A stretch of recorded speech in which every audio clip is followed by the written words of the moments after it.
បាទសួស្តីបងប្អូនទាំងអស់គ្នាហើយក៏សួស្តីរីករាយដែលបានជួបបងប្អូនសមាជិកស្រីអ៊ីទាំងអស់ហើយខ្ញុំសប្បាយចិត្តមែនទែនដែលបានចូលរួមជាមួយស្រីអ៊ីព្រោះចូលរួមជាមួយស្រីអ៊ីអត់មានអីខាតទេបងប្អូនចូលរួមជាមួយស្រីអ៊ី$123គឺបងប្អូនបានផលិតផលវិញទៅ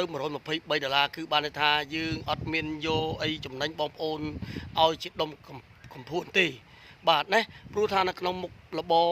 network ដទៃទៀតហេតុអ្វីបានខ្ញុំលើកឡើងនិយាយមុខ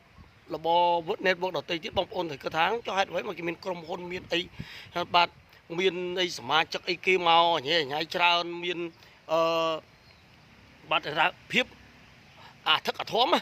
បាទដោយសារតែគេលក់ផលិតផលគឺគេផលិតផលយកមក$5គេលក់$15លក់$20ចំណេញ200 300%អញ្ចឹងណាបងប្អូនហើយចំណាយ SCE គឺចំណេញគឺកាក់លុយបំផុតអញ្ចឹងណាបាទអញ្ចឹងបងប្អូនដឹងហើយអ្នកខ្លះដែលចូលជាសមាជិក 3E បងប្អូនយកស្ករទៅ1គីឡូ7000អញ្ចឹងបងប្អូនទៅទិញនៅទីផ្សារប្រហែល10000ហើយស្ករសុទ្ធបងប្អូនទៅទិញស្ករនៅទីផ្សារគឺគេលាយម្សៅគេលាយជាតិបារ៉គេលាយជាតិអីដែលទុកបានយូរអញ្ចឹងទៅសជាតិធ្វើឲ្យសអញ្ចឹងទៅបងប្អូនចង់ទិញសាច់ជ្រូកបងប្អូនទិញសាច់ជ្រូកនៅ 3E គឺតម្លៃទូថ្លៃបាទធូរថ្លៃជាង500ឬ1000 1គីឡូណាឬក៏តម្លៃទីផ្សារតែបងប្អូនបានសាច់ជ្រូកសាច់មាន់សាច់អី2បាទកន្លែងដែលគេធ្វើល្អត្រឹមត្រូវហើយខ្ញុំមិនមែនថាបងប្អូនធ្វើអ្នកធ្វើដទៃទៀតមិនល្អទេប៉ុន្តែគ្រាន់តែជ្រូកគឺគាត់យកចេញពីប្រភពមិនច្បាស់លាស់បងប្អូនដឹងហើយប្រភពមិនច្បាស់លាស់គឺឆ្លងដែនអីទៅខុសឬក៏ជ្រូកឈឺឬក៏សាច់ណាដែលវាមិនល្អអញ្ចឹងទៅណាបងប្អូនបាទតែរបស់យើងគឺធានា100%ថាគឺជាសាច់មួយដែលចេញពីកន្លែងដែលពិនិត្យដោយក្រសួងចំណីអាហារត្រឹមត្រូវឡើងខ្លាំងណាបាទហើយក៏មានបងប្អូនខ្លះគាត់ថាធ្វើមួយ 3E នឹងកាលណាជោគជ័យធ្វើមកជោគជ័យទេបាទអត់មានស្អីអត់មានក្រុមហ៊ុនអត់មានស្អីអត់មាន system អត់មានអីទាំងអស់ធ្វើមកជោគជ័យខ្ញុំសួរត្រឡប់ទៅបងប្អូនវិញតើបងប្អូនធ្វើក្រុមហ៊ុនណាជោគជ័យប្រាប់ខ្ញុំមកអ្នកដែលនិយាយពាក្យហ្នឹងណាបើខ្ញុំសួរបងប្អូនទៅវិញតើបងប្អូនធ្វើក្រុមហ៊ុនណាជោគជ័យហើយបងប្អូនចំណាយលុយប្រមាណ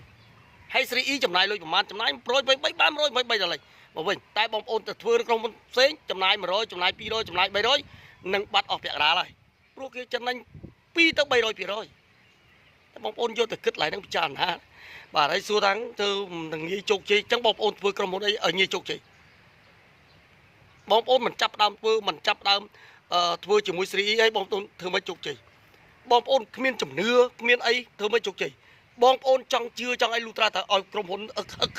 ក្រុមហ៊ុននឹងមានអីត្រឹមត្រូវតែខ្ញុំមិនមែនជាក្រុមហ៊ុនទេខ្ញុំមិនមែនជា system អីទេគឺជាការទិញលក់កន្លែងទិញលក់សាមញ្ញប៉ុន្តែមានផលជូនបងប្អូនដែលក្រុមហ៊ុនឬក៏គម្រោងដទៃទៀតមិនជូនបងប្អូនព្រោះគឺជាកន្លែងជួយគ្នាទិញលក់ជួយគ្នាបងប្អូនចូលកន្លែងខ្លះមិនមែនទិញលក់ជួយគ្នាទេបាទអញ្ចឹងបងប្អូនឲ្យច្បាស់កន្លែងហ្នឹងកន្លែងទិញលក់ជួយគ្នាកន្លែងគេគឺទិញលក់គេយកចំណេញគេយកទៅជួយ support ក្រុមហ៊ុន support ថ្លៃជួលទៅ support បុគ្គលិកអីគ្រប់យើងអត់មានបុគ្គលិកអត់មានអីទាំងអស់អញ្ចឹងលុយទាំងអស់គឺចែកជូនបងប្អូនខ្ចីពី$500ទៅដល់$3000ណាបាទសម្រាប់ជួយបងប្អូនបាទអរគុណច្រើន